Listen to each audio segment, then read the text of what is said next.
Good morning, students. How are you? I hope you all are fine. Students, in today's video, we will continue our chapter, second chapter of Snapshots book, The Address. And that address is number 46 Marconi Streets. This whole chapter revolves around this address. And this chapter is written by the writer Marga Minko, who was born in 1920. She was Dutch journalist and writer. Before explaining the chapter, I again want to introduce you about the theme and characters of the chapter. So firstly, this chapter highlights human predicament. Predicament means condition that follows war. इस chapter में ये चीज highlight की गई है कि वार के बाद जो ह्यूमन बीइंग है उनकी क्या कंडीशन होती है. The story beautifully depicts means portrays or describes the pain. ये story है ये pain, anguish and mental torture of survivors of war.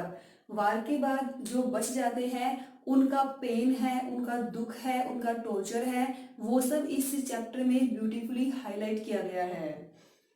War bring destruction. ये सभी को पता है कि वार से डिस्ट्रक्शन आता है, विनाश होता है. वार है वो ह्यूमन बीइंग के लिए कभी भी बेनिफिशियल नहीं हो सकता. Pain and loss of life. War में पेन भी होता है और लाइफ का भी लॉस होता है और साथ साथ प्रॉपर्टी का भी लॉस होता है. Which impact humans in various ways. और इस लॉस का ह्यूमन बीइंग की लाइफ पे बहुत से तरीकों से इफेक्ट होता है. This story speaks about the narrator and mother's life. ये स्टोरी है नरेटर और उसकी मदर की लाइफ के बारे में है. How they are disturbed due to war. कि उनकी लाइफ है वो वार की वजह से कैसे इफेक्टेड है, ये इस चैप्टर में डिस्क्राइब किया गया है. Now characters of the chapter. First is Mrs S. Mrs S, she was very kind hearted lady, simple women, trustworthy means we can trust at her easily, loving and caring. Second is Marga Minko. She is narrator of the story and daughter of Mrs. S.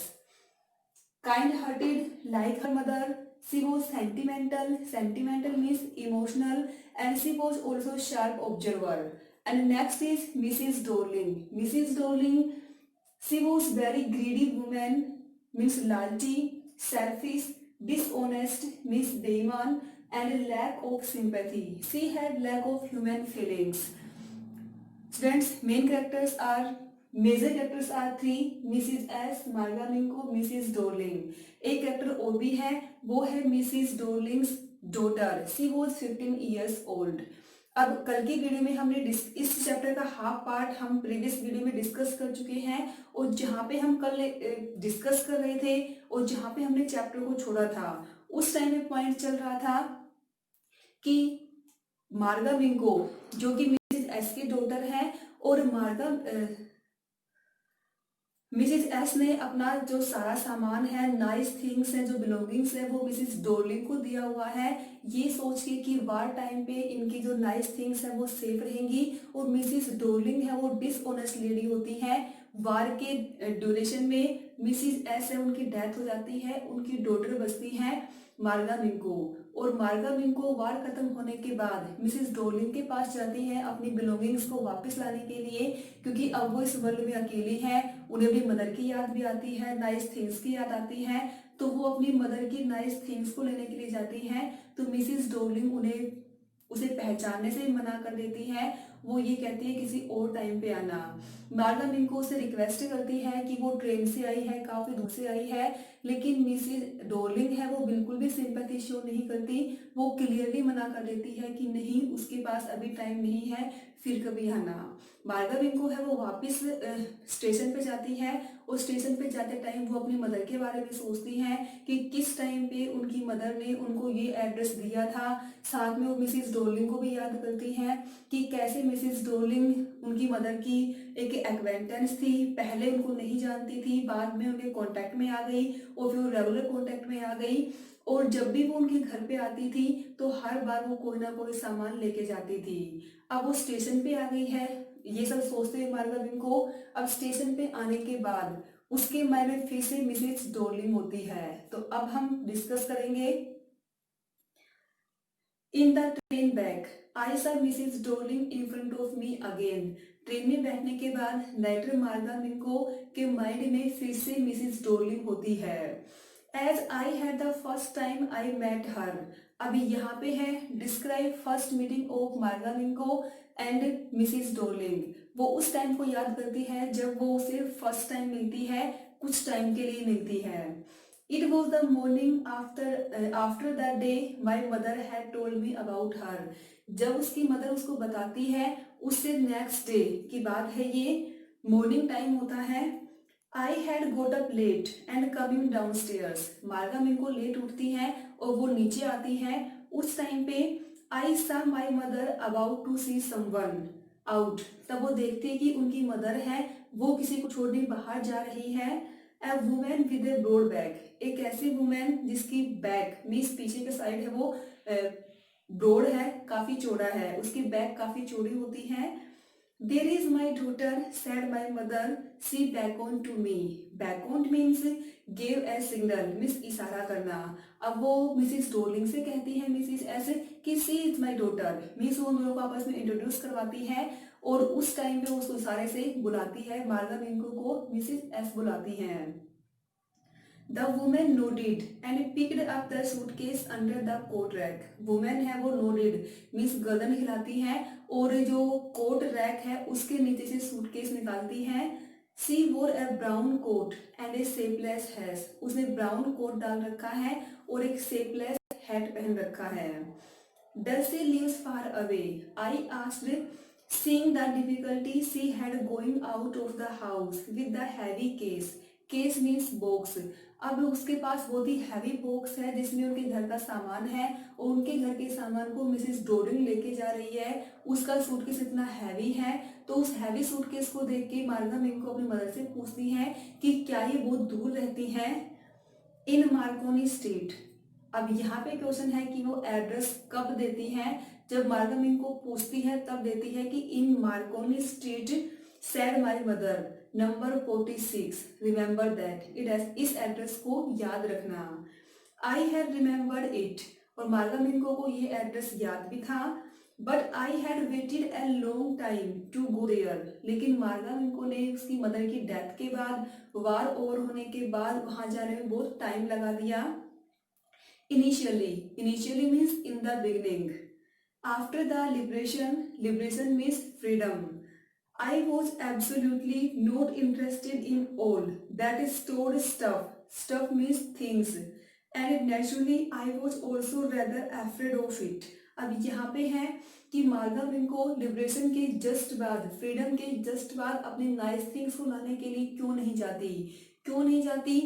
क्योंकि उसे वो things हैं उनसे डर लगता था और starting में उनको ना लाने की वो सोचती है।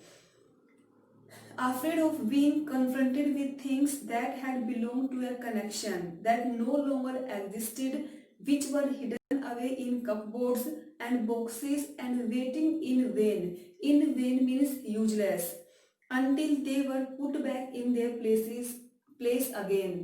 अब उसे उन चीजों को लाने से डर क्यों लगता है, क्योंकि वो थिंग्स, वो नाइस थिंग्स जिससे बिलोंग करती है वो इस वर्ल्ड में नहीं है। किसकी बात हो रही है, मार्गा मिंको की मदर की बात हो रही है कि वो नाइस थिंग्स है, वो एंटिक प्लेट है या फिर वो सिल्वर कटलरी है, जो भी है वो सारी चीजें हैं वो उसकी मदर से बिलोंग करती हैं और उसकी मदर है वो इस वर्ल्ड में नहीं है, इसलिए उसे वो थिंग्स लाने में डर लगता है। और वो थिंग्स लाके वो रख ही देगी तो कपबोर्ड में रख देगी तो क्या फायदा है, क्योंकि जब तक वो चीजें अपनी प्लेस ना रखी जाए तब तक उनका कोई बेनिफिट भी नहीं है।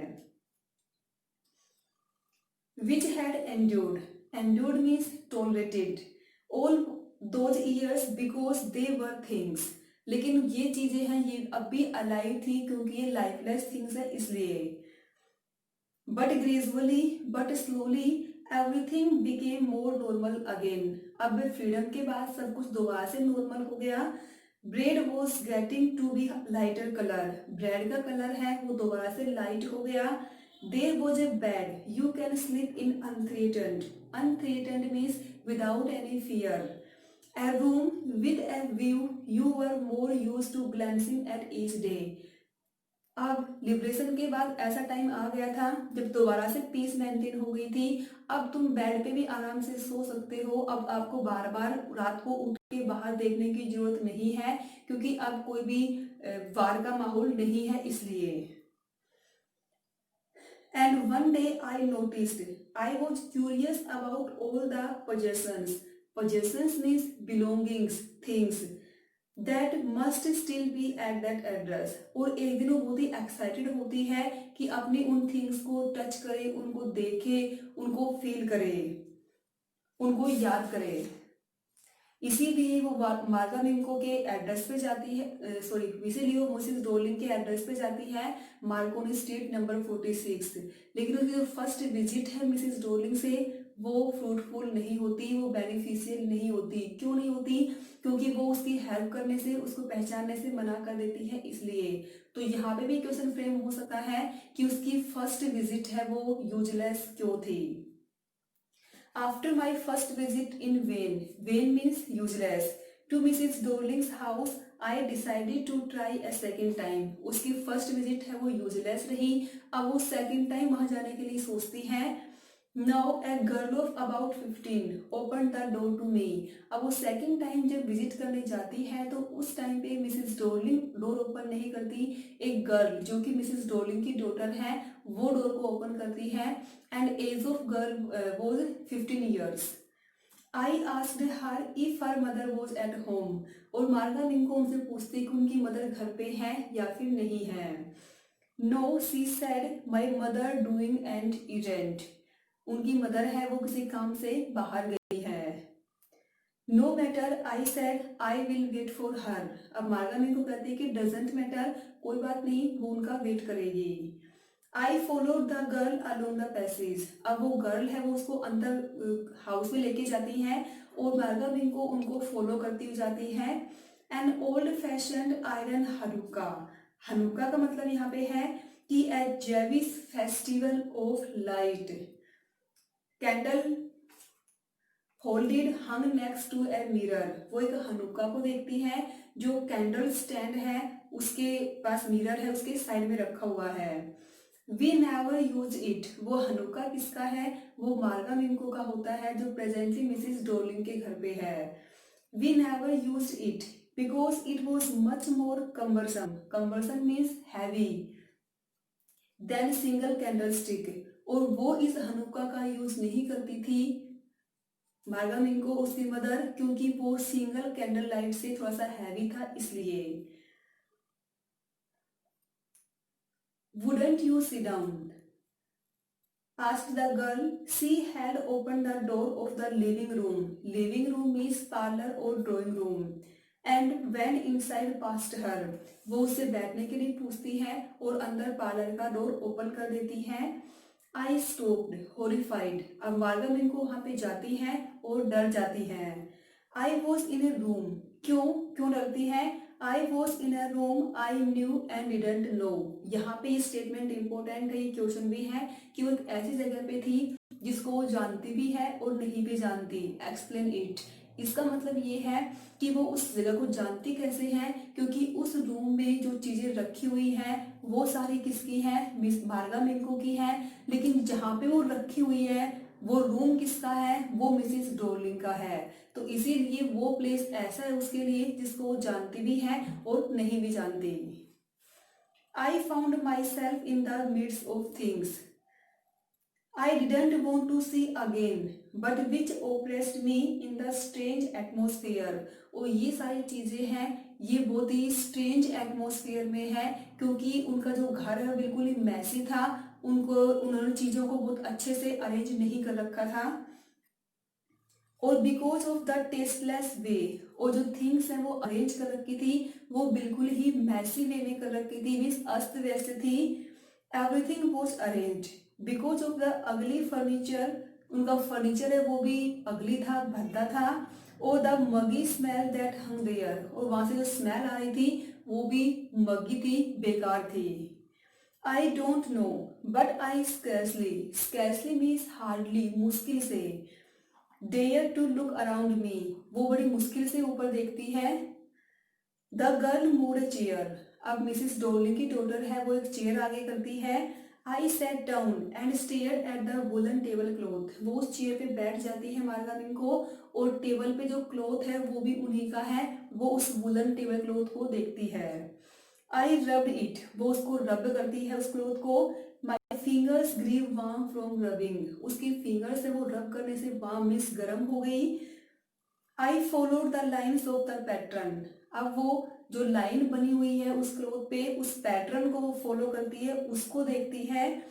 Somewhere of the edge, edge means bank, margin, किनारा। Edge they should be a burn mark that had never been repaired, अब वो उसे क्लोथ में देख क्या रही है, क्योंकि वो क्लोथ मार्गा मिंको का है, वो वुलन टेबल क्लॉथ, और वो टेबल क्लॉथ है उसके ऊपर एक बर्न मार्क था, जले हुए का निशान था जिसको रिपेयर नहीं किया गया था, और मार्गा मिंको उसी बर्न मार्क को उस क्लॉथ पे सर्च कर रही है। My mother will be back soon, doctor कहते हैं कि उसकी मदर है वो जल्दी आने वाली है। Said the girl, I have already made tea of her, वो उसके लिए टी रेडी रखना चाहती है। Will you have a cup, thank you.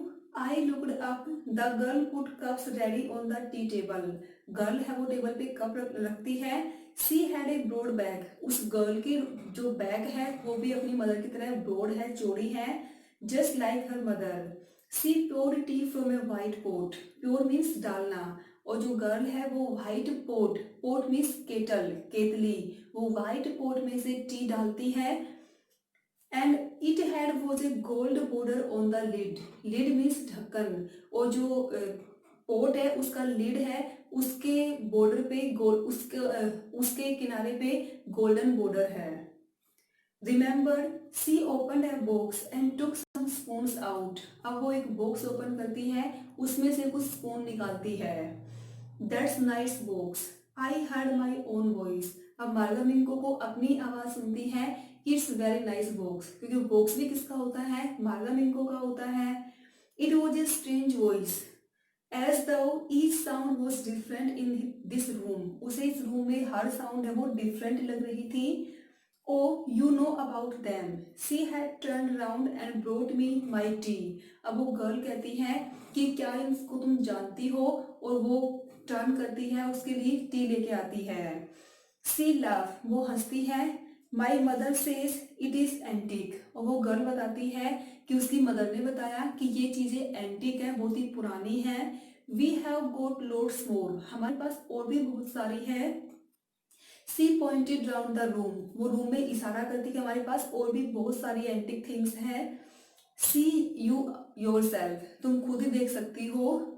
I had no need to follow her hand, लेकिन मार्गा मिंको को उसके हाथ के इशारों की कोई जरूरत नहीं थी, क्योंकि उसे खुद ही पता है कि ये चीजें एंटिक भी हैं, और उसे ये भी पता है कि चीजें उन्हीं की हैं। लेकिन मिसिस डॉर्लिन की डॉटर है, उनको शायद नहीं पता कि ये थिंग्स ये किसकी हैं, उसकी मदर ने कहाँ से वो लेके आई थी।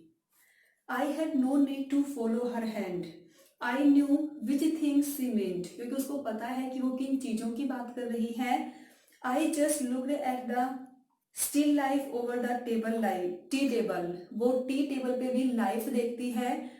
I had always fancied the Apple on the pewter, pewter means zinc plate, वो ये कहती है कि वो इस प्यूटर प्लेट में एप्पल खाती थी।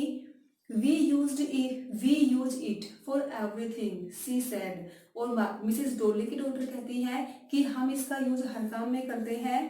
Once we even ate off the plates hanging there on the wall, जो वॉल पे टंगी हुई है हमने उन प्लेट्स में भी एक बार खाना खाया था।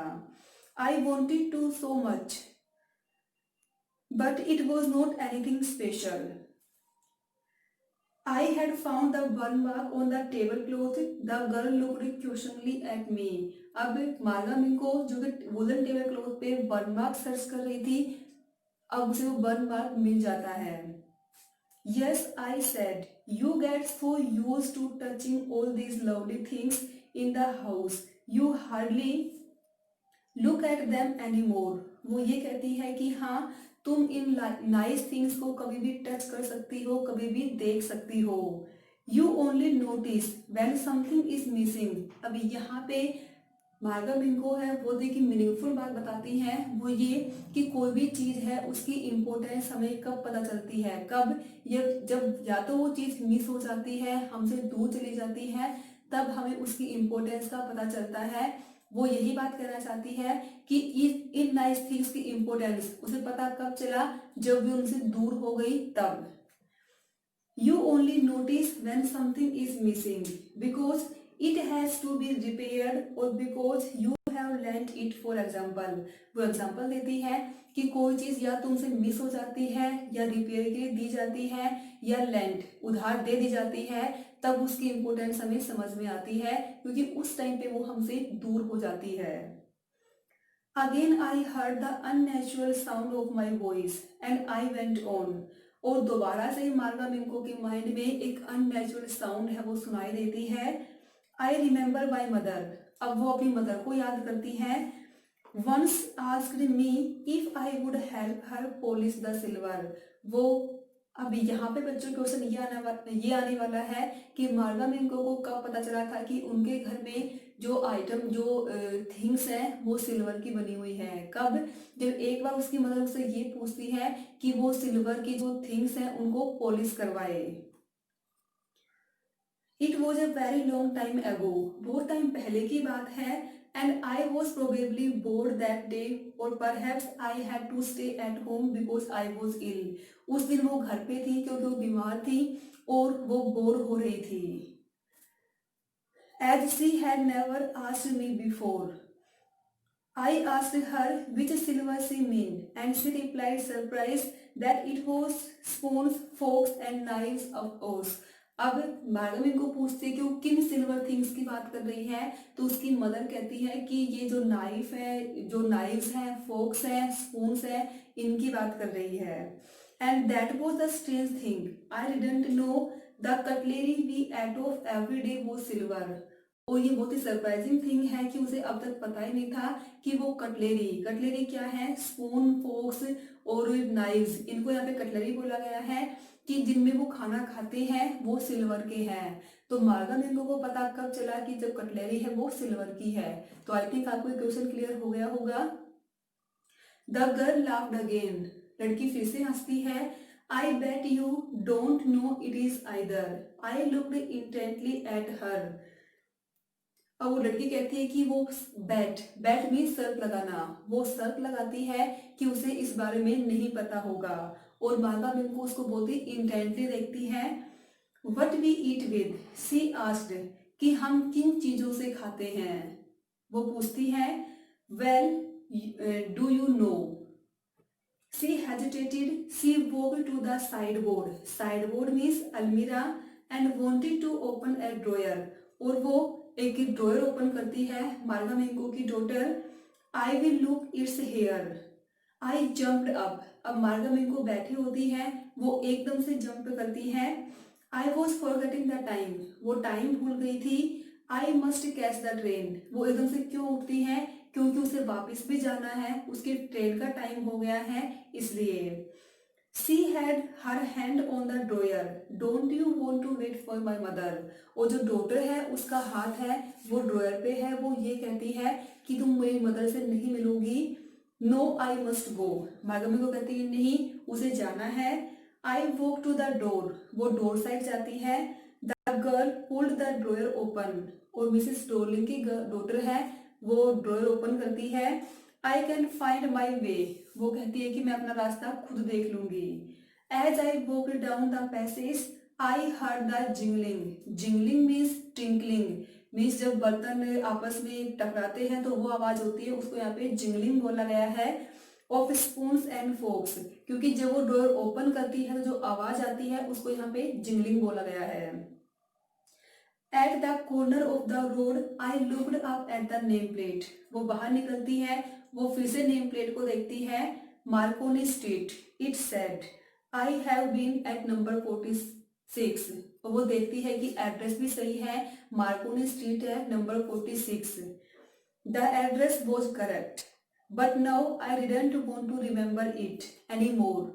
लेकिन मार्गा मिंको है वो इस एड्रेस को और अधिक याद नहीं रखना चाहती। अब यहाँ पे बच्चों क्वेश्चन ये है कि why did Marga Minco decide to forget the address, कि वो डिसाइड क्यों करती है कि वो इस एड्रेस को भूल जाएगी। तो उसका आंसर भी आने वाला है I wouldn't go back there because the objects that are linked in your memory with familiar life of former times is पहले का time, instantly lost their value when severed from them. You them again in the strange surroundings. And what should I have done with them? A small rented room where the shreds of blackout paper still hung along the windows, and no more the handful of cutlery fitted in the narrow table dryer. वो ये कहती है कि ये जो things हैं इनको वो भूल जाएगी, इस एड्रेस को भूल जाएगी। क्यों? क्योंकि वो इन सब का क्या करेगी, जो रियल में ये नाइस थिंग्स है जिससे बिलोंग करती हैं वो इस वर्ल्ड में नहीं है, इनका ओनर इस वर्ल्ड में नहीं है। मीन्स किसके बारे में बात हो रही है? मार्गा मिंको की मदर के बारे में बात हो रही है, क्योंकि ये सारी नाइस थिंग्स हैं उसकी मदर से बिलोंग करती हैं और उसकी मदर इस वर्ल्ड में नहीं है, तो इसके लिए तो इसीलिए अब उसके लिए इन सब की वैल्यू नहीं है। और वैसे भी वो एक रेंट के रूम में रहती है और रेंट रूम है वो स्मॉल है, उसके पास थोड़े बहुत कटलरी है वो ड्रॉयर में रखी हुई है, वही काफ़ी है। I resolved to forget the address and she decided to forget the address of all the things I had to forget. That would be easiest. अब वो बहुत सी चीज़ों को भूलना चाहती है, उनमें सबसे पहले वो क्या भूलना चाहेगी? उस एड्रेस को, क्योंकि उसके लिए उसकी मदर को भूलना पॉसिबल नहीं है, नाइस थिंग्स को भूलना भी पॉसिबल नहीं है, तो इसलिए वो एड्रेस को भूलने की कोशिश करेगी, क्योंकि उसकी मदर और थिंग्स को भूलना उसके लिए पॉसिबल नहीं है। और in this way your chapter has over. तो स्टूडेंट्स आई थिंक आपको चैप्टर क्लियर हो गया होगा, आपको एक बार रीड करके देखना है।